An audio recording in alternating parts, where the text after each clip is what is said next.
नमस्कार साथियों, मेरा नाम है शिवम और आज हम लोग करने वाले हैं राष्ट्रपति के सभी इंपॉर्टेंट क्वेश्चन, है ना। तो ये लेवल 1 है और लेवल 2 में हम लोग क्या करेंगे, क्वेश्चन और ज्यादा हार्ड हो जाएगा। लेवल 1 में थोड़ा बेसिक क्वेश्चन है, ये स्टेट पीसीएस और यूपीएससी के लिए ज्यादा इंपॉर्टेंट रहने वाला है। स्टेट पीसीएस के लिए कुछ ज्यादा ही इंपॉर्टेंट रहने वाला है क्योंकि ये सारे क्वेश्चन स्टेट पीसीएस के ही है। चलिए हम लोग देखते हैं।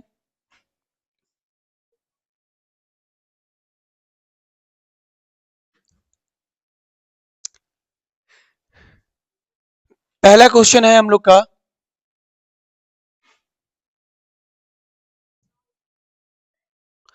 पहला क्वेश्चन है निम्नांकित में से कौन सा भारतीय गणतंत्र का प्रमुख है।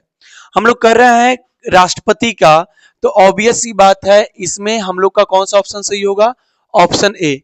वैसे क्या क्या ऑप्शन दिया हुआ था, भारत का राष्ट्रपति, भारत का प्रधानमंत्री, मंत्रिमंडल और राजनीतिक प्रमुख मंत्री परिषद। हम लोग जानते हैं कि भारत का राज्य प्रमुख या बोले तो गणतंत्र प्रमुख कौन होता है, भारत का राष्ट्रपति।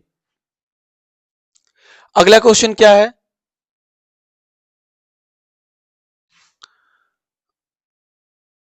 अगला क्वेश्चन है भारत का राष्ट्रपति अपनी शक्तियों का प्रयोग करते हैं, किसके थ्रू अपनी शक्तियों का प्रयोग करते हैं। तो पहला ऑप्शन है सीधे अथवा अपने अधीनस्थ अधिकारियों द्वारा, दूसरा है मंत्रियों के द्वारा, ऑप्शन सी है प्रधानमंत्री के द्वारा, ऑप्शन डी है मंत्रिमंडल के द्वारा और ई है कि इनमें से कोई नहीं, इन चारों में से कोई नहीं या फिर इनमें से एक से अधिक।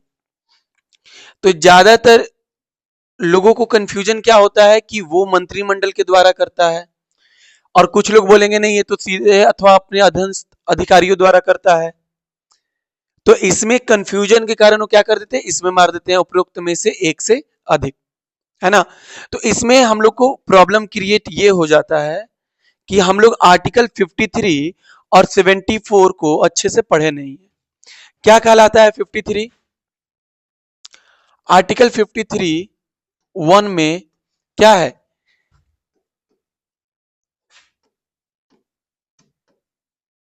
संघ की कार्यपालिका शक्ति,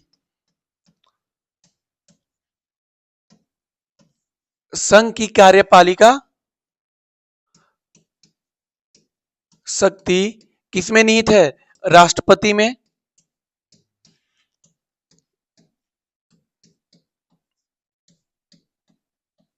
निहित है।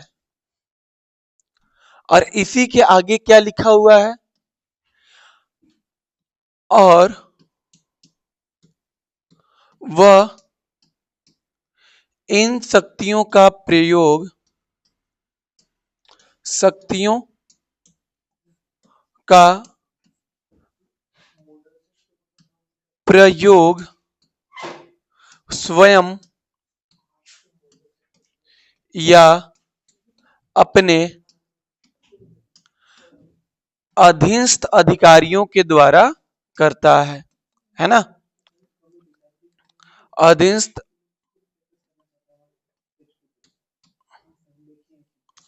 अधिकारियों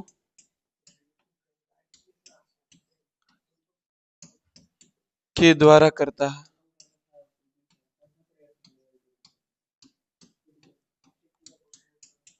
है ना। तो आर्टिकल 53 क्या बोलता है कि संघ की कार्यपालिका शक्ति राष्ट्रपति में निहित है और उसी के आगे ये लिखा है कि वह इन शक्तियों का प्रयोग अपने या फिर अपने अधीनस्थ अधिकारियों के द्वारा करता है। तो इस हिसाब से हम लोग का ऑप्शन ए जो है सही है ना। अब आर्टिकल 74 देखते हैं, इसको नोट करना हो तो कर ले। आर्टिकल 74 1 में क्या बोलता है कि राष्ट्रपति अपना काम, अपना कार्य मंत्रिमंडल की सलाह पर करेगा।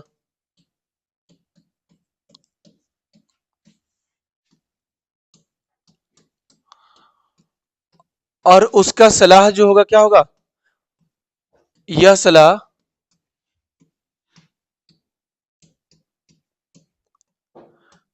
बाध्यकारी होगा।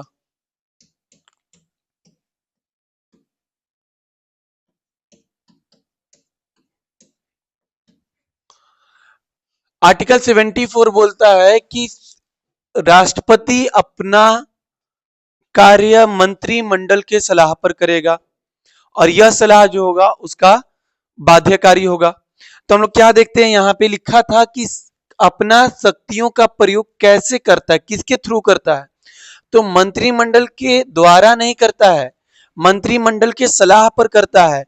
और क्या लिखा है कि शक्तियों का प्रयोग करता कैसे है, तो सीधे अथवा अपने अधीनस्थ अधिकारियों के द्वारा। तो समझ लिया हम लोग, ये तो नहीं होगा क्योंकि इसके द्वारा नहीं करता है, इसके सलाह पर करता है। और ये ऑप्शन इसलिए सही होगा क्योंकि अपने अधीनस्थ अधिकारियों के द्वारा ये 53 में लिखा हुआ है।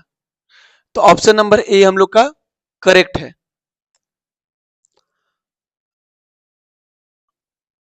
अगला क्वेश्चन है,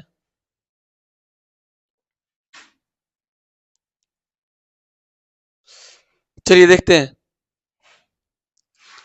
भारत का कार्यपालिका अध्यक्ष कौन है ना, भारत का कार्यपालिका अध्यक्ष कौन है, तो हम लोग को पता है, फिर भी ऑप्शन पढ़ते हैं। पहला है राष्ट्रपति, दूसरा है विरोधी दल के नेता, तीसरा है प्रधानमंत्री और चौथा है भारत सरकार के मुख्य सचिव। तो कौन से होते हैं इसमें, ऑप्शन ए करेक्ट हम लोग का राष्ट्रपति।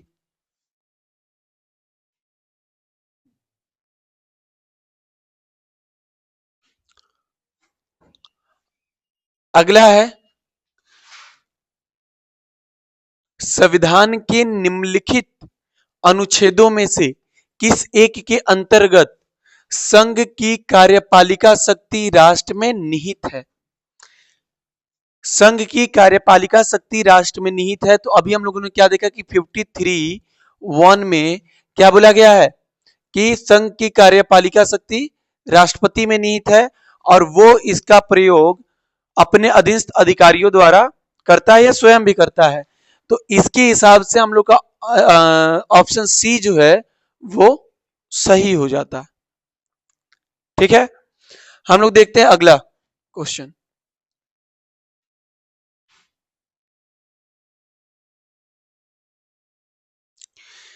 भारत में राष्ट्रपति का निर्वाचन किस प्रकार होता है, किस प्रकार होता है। पहले ऑप्शन प्रत्यक्ष रूप से, दूसरा है राज्यसभा के सदस्यों के द्वारा, तीसरा है लोकसभा के सदस्यों के द्वारा और चौथा है अप्रत्यक्ष मतदान से। तो हम लोग क्या देखते हैं कि प्रत्यक्ष रूप से तो होता नहीं है, ये तो ऐसे ही कट गया। दूसरा है राज्यसभा के सदस्यों के द्वारा, तो राज्यसभा के सदस्यों के द्वारा नहीं होता है, राज्यसभा के निर्वाचित सदस्यों के द्वारा होता है ना, तो ये ऑप्शन भी गया। लोकसभा के सदस्यों के द्वारा, वैसे ही इसमें भी होगा लोकसभा के निर्वाचित सदस्यों द्वारा, तो ये भी गया। बचा कौन सा, अप्रत्यक्ष मतदान के द्वारा। ठीक है, क्वेश्चन नंबर 6 क्या है। क्वेश्चन नंबर 6 बोलता है कि राष्ट्रपति के निर्वाचन मंडल के सदस्य होते हैं। चलिए, राष्ट्रपति के निर्वाचक मंडल के सदस्य कौन कौन से होते हैं,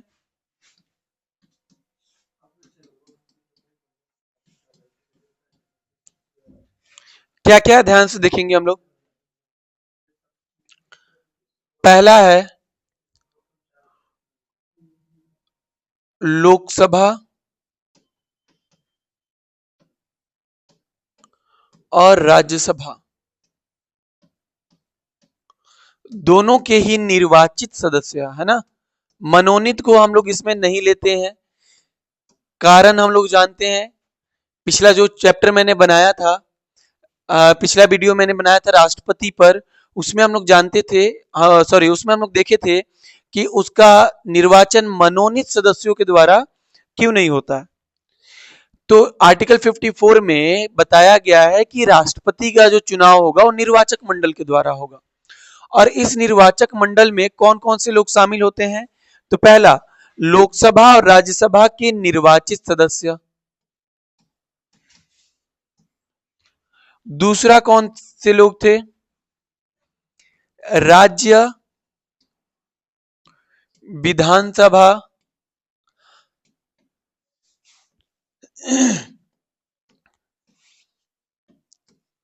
के निर्वाचित सदस्य, है ना, निर्वाचित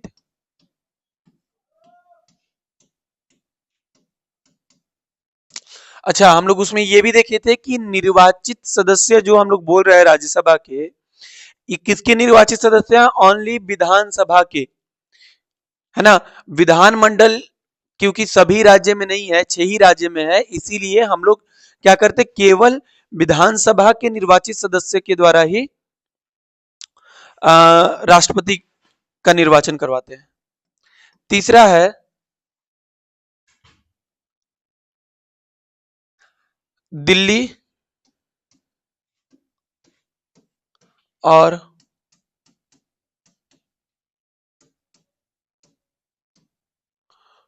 पुदुचेरी के निर्वाचित सदस्य।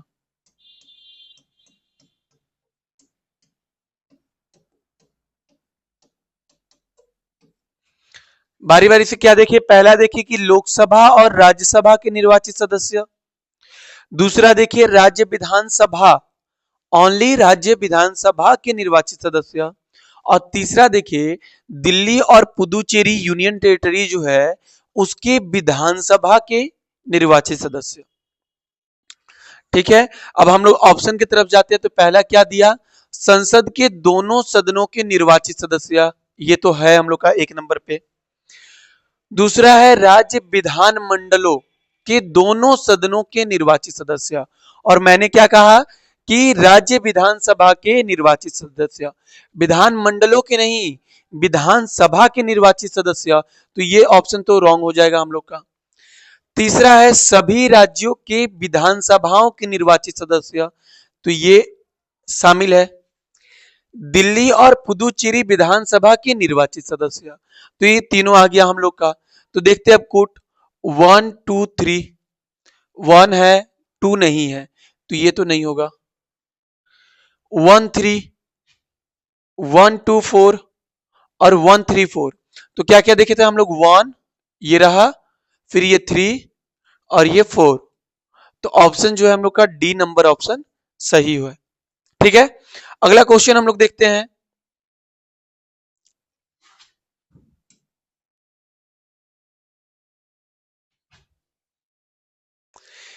भारतीय संविधान के 17वें संशोधन द्वारा भारत के राष्ट्रपति के चुनाव में जिन 2 केंद्र शासित प्रदेशों को भाग लेने का अधिकार दिया गया वे कौन कौन से हैं?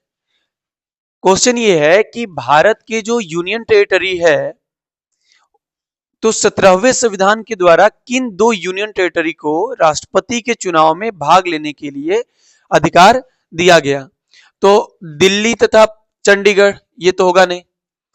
दिल्ली तथा पुदुचेरी, हाँ तो यही ऑप्शन सही है हम लोग का, ये भी नहीं होगा और ये भी नहीं होगा। पिछले वीडियो में हम लोगों ने देखा था कि 17वें संविधान संशोधन द्वारा जो 1992 में किया गया और 1995 में 1 जून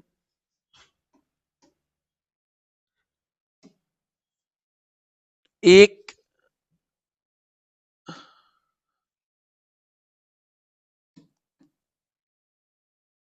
जून 1995 से प्रभावी हो गया। उसमें दिल्ली और पुदुचेरी को क्या किया गया, राष्ट्रपति के निर्वाचन में भाग अधिकार दिया गया। अगला देखते हैं हम लोग।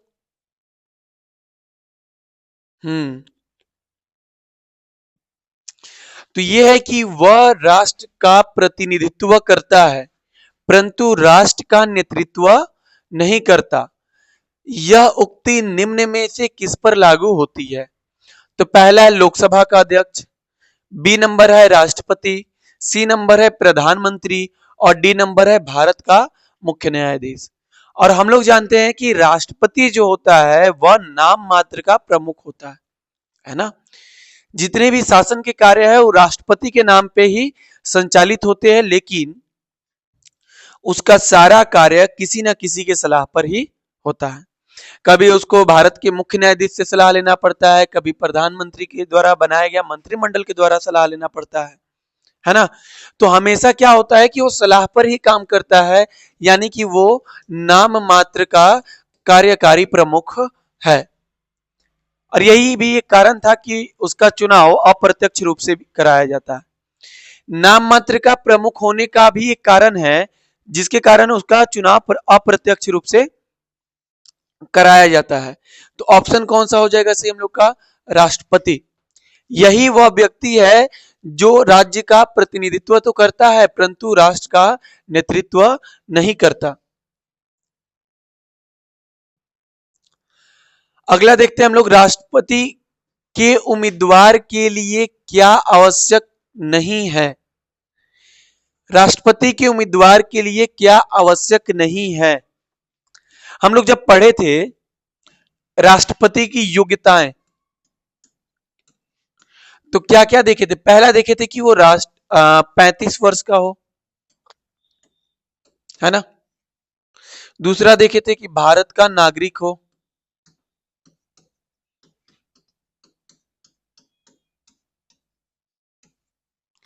तीसरा क्या देखे थे हम लोग? कि वह लाभ के पद पर नहीं हो, है ना। और चौथा क्या देखे थे? कि उसको 50 अनुमोदक और 50 प्रस्तावक की जरूरत पड़ती है। प्रस्तावक की जरूरत पड़ती है ना। तो हम लोग देखे थे कि वो 35 वर्ष का हो, भारत का नागरिक हो, लाभ के पद पर न हो, है ना, लाभ के न हो, लाभ के पद पर नहीं हो, और 50 अनुमोदक और 50 प्रस्तावक उसकी जरूरत पड़ती है। अब हम लोग देखते हैं कि क्या आवश्यक नहीं है। पहला ऑप्शन है कि आयु 35 वर्ष हो, दूसरा ऑप्शन है पढ़ा लिखा हो, तीसरा ऑप्शन है संसद चुने जाने की योग्यता रखता हो और देश का नागरिक हो। हाँ, तो ये भी एक योग्यताएं था उसका कि सांसद चुने जाने की योग्यता रखता हो। ये 5 नंबर पे आप लोग नोट डाउन कर सकते हैं। तो आवश्यक क्या नहीं है इनमें से? कि वह पढ़ा लिखा हो। क्या आवश्यक नहीं है? कि वह पढ़ा लिखा हो।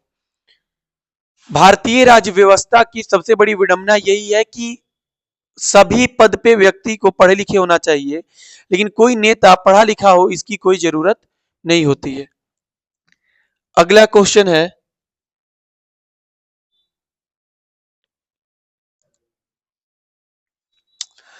कि भारत के राष्ट्रपति अपना त्यागपत्र किसको संबोधित करता है? Option A Lok Sabha speaker, option B उपराष्ट्रपति, ऑप्शन सी प्रधानमंत्री और ऑप्शन डी सीजेआई, है ना, चीफ जस्टिस ऑफ इंडिया। आप वीडियो को पॉज करके अपना आंसर कमेंट में कर सकते हैं। तो हम लोग देखे थे कि राष्ट्रपति जो होता है वो अपना त्यागपत्र किसको देता है? या तो उपराष्ट्रपति को देगा, है ना, उपराष्ट्रपति को ही देता है, और अगर उपराष्ट्रपति नहीं है तो वो सीजेआई को देगा, चीफ जस्टिस ऑफ इंडिया को। तो पहले वो उपराष्ट्रपति को ही देगा और उपराष्ट्रपति की अनुपस्थिति में सीजेआई को देगा। तो हम लोग क्या करेंगे इस पे? ऑप्शन उपराष्ट्रपति सही है, ऑप्शन बी जो है हम लोग का वो सही है। आगे देखते हैं।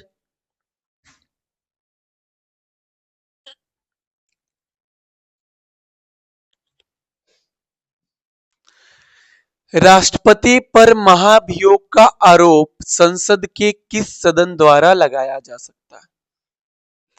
Option A Lok Sabha, option B Rajya Sabha, option C संसद के किसी भी सदन में, और ऑप्शन डी उपयुक्त में से किसी के द्वारा नहीं। अगर आपने राष्ट्रपति पढ़ा है और उसका जरा सा भी नॉलेज है आपको, तो आप बता पाएंगे कि महाभियोग जो होता है ना, महाभियोग दोनों सदनों के द्वारा लगाया जा सकता है, दोनों सदनों में से किसी भी एक सदन में चलाया जा सकता है। यानी कि पहले आप राज्यसभा में भी पारित कर सकते हैं, या फिर पहले आप लोकसभा में भी पारित कर सकते हैं, लेकिन इस प्रस्ताव पर, महाभियोग के प्रस्ताव पर 1/4 सदस्यों का हस्ताक्षर चाहिए, हस्ताक्षर। और फिर इसको 2/3 बहुमत से पारित भी कराना होगा। फिर ये दूसरे सदन में जाता है, हम लोग देखे थे पिछले लेक्चर में कि फिर ये दूसरे सदन में जाता है, फिर वहां भी इसकी पुष्टि की जाती है, फिर वहां से भी 2/3 बहुमत से ये पारित किया जाता है, और फिर हम लोग क्या करते हैं कि उसको वहां से आगे बढ़ाते हैं।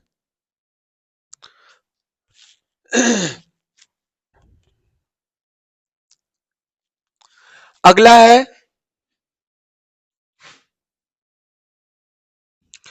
भारतीय संविधान के निम्नलिखित अनुच्छेदों में से कौन सा राष्ट्रपति के महाभियोग से संबंधित है?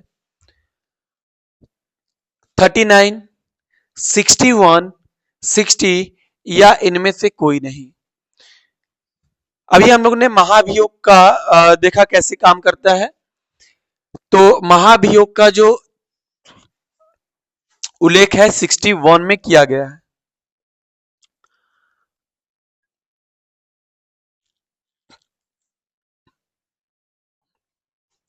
अगला है कि राष्ट्रपति के महाभियोग की प्रक्रिया है। जब महाभियोग में पढ़ा रहा था तो उसमें मैंने बताया था कि यह अर्ध न्यायिक प्रक्रिया है ना।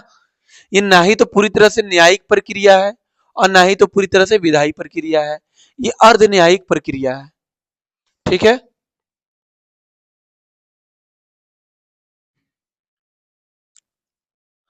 अगला क्वेश्चन क्या है? राष्ट्रपति लोकसभा को कब भंग कर सकता है? पहला ऑप्शन है प्रधानमंत्री के भारत के प्रधान न्यायाधीश की अनुशंसा पर, दूसरा लोकसभा की अनुशंसा पर, तीसरा केंद्रीय मंत्रिमंडल की अनुशंसा पर, या चौथा राज्यसभा की अनुशंसा पर। तो भारत के न्यायाधीश की अनुशंसा पर तो होगा नहीं, क्योंकि न्यायपालिका जो है वो विधायिका से बिल्कुल अलग है। दूसरा है लोकसभा की अनुशंसा पे, लोकसभा खुद को भंग करने की सलाह देगा ही नहीं। तीसरा केंद्रीय मंत्रिमंडल की अनुशंसा पे। उस वीडियो में हम लोगों ने यह भी देखा था कि राष्ट्रपति को जब केंद्रीय मंत्रिमंडल के द्वारा सलाह दी जाती है कि आप लोकसभा को भंग कर दीजिए, तो राष्ट्रपति को ऐसा करना पड़ता है ना। अगला क्वेश्चन देखते हैं।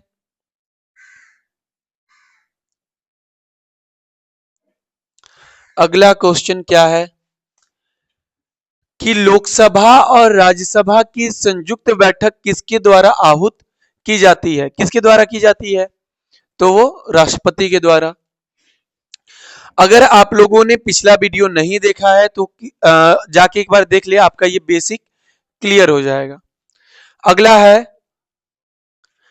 राष्ट्रपति भवन को डिजाइन किसने किया था? है ना, राष्ट्रपति भवन को डिजाइन किसने किया था? तो कौन किया था? एडविन लुटियंस, है ना। एडविन लुटियंस द्वारा राष्ट्रपति भवन को डिजाइन किया गया था, और इसमें पहले भारत के जो अंग्रेज वायसराय थे वो रह रहे थे। फिर भारत के, हाँ ये भी क्वेश्चन आ सकता है कि भारत के प्रथम नागरिक जो सबसे पहले राष्ट्रपति भवन में निवास किए, भारत के प्रथम नागरिक जो राष्ट्रपति भवन में पहली बार निवास किए तो वो कौन थे? सी राजगोपालचारी, है ना, सी राजगोपालचारी। अगला क्वेश्चन है, भारत के निम्न मुख्य न्यायाधीशों में से किस एक ने राष्ट्रपति के रूप में कार्य किया है ना। तो अभी अभी चैनल पे राष्ट्रपति की जितनी सूची है, अभी तक कौन कौन से राष्ट्रपति रहे हैं, सबकी लिस्ट पर एक वीडियो बनाई गई है। कौन कितने समय तक राष्ट्रपति रहे, कौन कैसे राष्ट्रपति बने, आप उनको देखिएगा। तो उसमें क्या बताया गया है कि जस्टिस एम हिदायतुल्ला जो है वो भारत के राष्ट्रपति, कार्यवाहक राष्ट्रपति के रूप में भी कार्य किए हैं। कार्यवाहक, जब हम लोग देखते हैं कि जाकिर हुसैन का मृत्यु हो जाता है और वीवी गिरी जो होते हैं वो कार्यवाहक, उस समय उपराष्ट्रपति थे वीवी गिरी, और वो बनते हैं कार्यवाहक राष्ट्रपति। फिर हम लोगों ने ये भी देखा कि राष्ट्रपति का जब पद खाली होता है तो 6 महीने के अंदर चुनाव भी कराना होता है। तो वीवी गिरी उस चुनाव में भाग लेने के लिए अपना त्यागपत्र दे देते हैं एम हिदायतुल्ला को, और फिर क्या होता है कि एम हिदायतुल्ला बनते हैं कार्यवाहक राष्ट्रपति।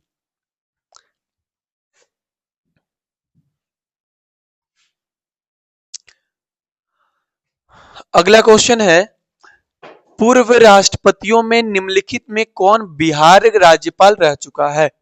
ये क्वेश्चन बीपीएससी के पर्सपेक्टिव से बहुत ज्यादा इंपॉर्टेंट भी है। कौन है जो बिहार का राज्यपाल भी रह चुके हैं? तो इनका तो सवाल ही नहीं आता है, क्योंकि पहले ही राष्ट्रपति बन चुके थे, पहले राष्ट्रपति। डॉक्टर शंकर दयाल शर्मा और वीवी गिरी भी नहीं है, डॉक्टर जाकिर हुसैन। ठीक है,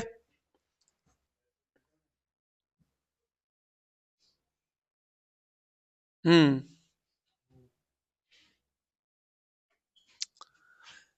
प्रतिभा पाटिल जी जो है, भारतीय गणतंत्र के राष्ट्रपति के रूप में उनका क्रम क्या है? राष्ट्रपति के रूप में उनका क्रम क्या है? तो 12वां नंबर पे प्रतिभा सिंह पाटिल ने राष्ट्रपति का पद ग्रहण किया था।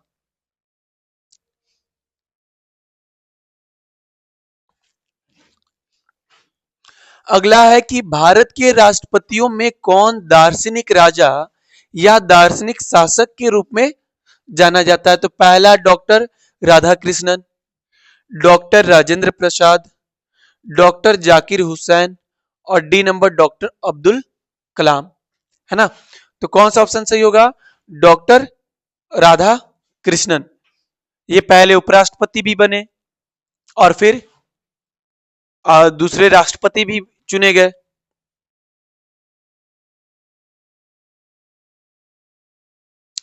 अगला क्वेश्चन देखते हैं हम लोग, सर्वसम्मति से निर्वाचित भारत के राष्ट्रपति, है ना। तो पहला है S Radha Krishnan, option B N Sanjiva Reddy, option C V V Giri, और ऑप्शन डी ज्ञानी जैल सिंह। कौन सा सही होगा?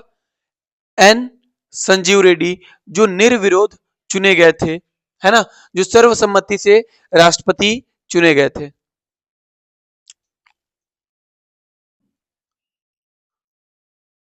अगला है, निम्न में से कौन राष्ट्रपति होने से पहले भारत के उपराष्ट्रपति पद पर आसीन नहीं रहा? तो क्या देखते हैं हम लोग, doctor S Radha Krishnan, doctor Zakir Hussain, या नीलम संजीव रेड्डी, या फिर आर वेंकटरमन। चैनल पर आज उपराष्ट्रपतियों की लिस्ट पर वीडियो बनाई गई है, वो आप जरूर देखें। और इसका सही ऑप्शन क्या होगा? नीलम संजीव रेड्डी। ठीक है,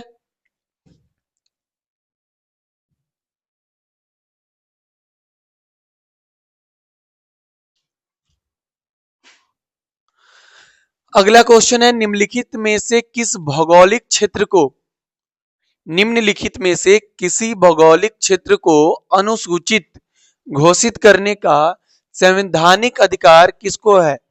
जब हम लोग राष्ट्रपति की शक्तियों की चर्चा कर रहे थे तो उसमें हम लोगों ने देखा था कि वो भी एक राष्ट्रपति का ही शक्ति है कि वो किसी भी भौगोलिक क्षेत्र को अनुसूचित क्षेत्र घोषित कर सकता है। अगला क्वेश्चन, भारतीय संविधान का कौन सा अनुच्छेद राष्ट्रपति को उच्चतम न्यायालय से परामर्श करने की शक्ति प्रदान करता है? कौन सा है? अनुच्छेद 129, अनुच्छेद 132 या अनुच्छेद 143 या अनुच्छेद 32? कौन सा करता है? तो अनुच्छेद 143। अगला है,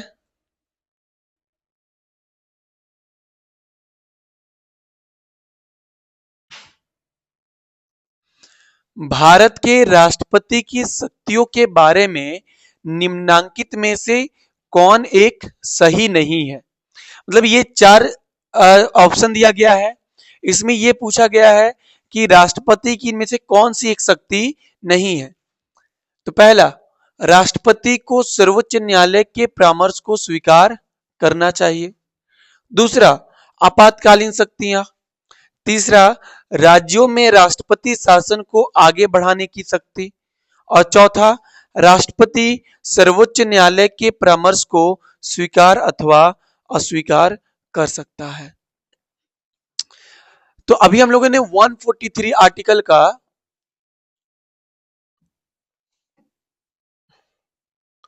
आर्टिकल 143 का जिक्र किया है ना।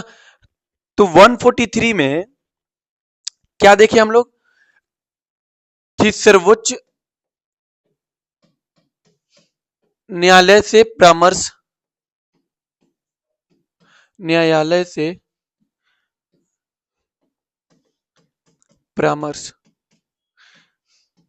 इसमें यह भी लिखा गया है कि सर्वोच्च न्यायालय की जो परामर्श होगा वो राष्ट्रपति पर बाध्यकारी नहीं होगा, है ना, वो राष्ट्रपति पर बाध्यकारी नहीं होगा। आज के लिए बस इतना ही, आज के लिए बस इतना ही। कमेंट में जरूर बताएं कि आपसे इस 25 क्वेश्चन में आप कितना का सही जवाब दे पाए हैं। कमेंट में जरूर बताएं कि 25 क्वेश्चन में से आप कितना का सही जवाब दे पाए हैं। और कल आएगा लेवल 2, है ना, उसमें इससे भी टफ क्वेश्चन रहेंगे, तो इसके लिए आप पहले से प्रैक्टिस कर ले। आज के लिए धन्यवाद।